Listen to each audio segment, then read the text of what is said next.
రాజ్యాంగం భారత రాజ్యాంగం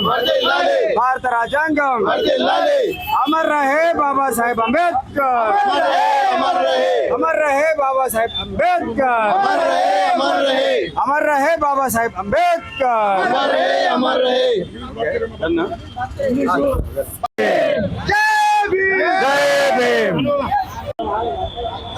అందరికీ డాక్టర్ బిఆర్ అంబేద్కర్ 134వ జయంతి శుభాకాంక్షలు.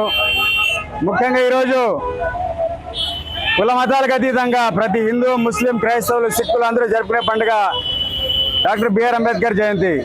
ఎందుకంటే ఈరోజు ఆ మహానుభావుడు మరి కుల మతాలకు అతీతంగా, స్త్రీ పురుషులకు అతీతంగా ప్రతి ఒక్కరికి న్యాయం జరిగే విధంగా రాజ్యాంగము, చట్టాలు రూపొందించడం జరిగింది.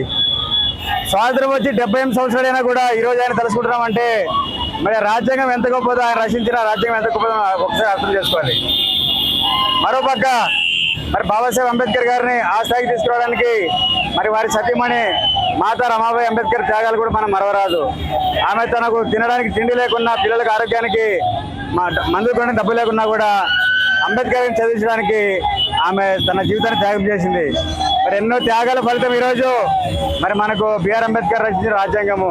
ఈ రాజ్యాంగాన్ని ఈరోజు మనం చూసుకుంటే 78 ఏళ్ళ నుంచి ఈరోజు ఆయన విగ్రహాన్ని వ్యతిరేకించిన వారు కూడా ఆయన విగ్రహానికి పూలదండలు వేస్తున్నారంటే ఈరోజు ఆయన గొప్పతనం మనం తెలుసుకుంటున్నాము.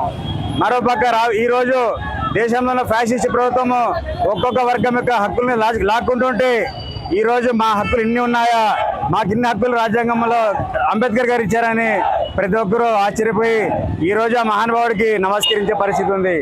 కాబట్టి ప్రతి ఒక్కరూ బాబాసాహెబ్ రచించిన రాజ్యాంగం మీద దాడి అంటే దేశం మీద దాడిగా మనం గ్రహించాలి.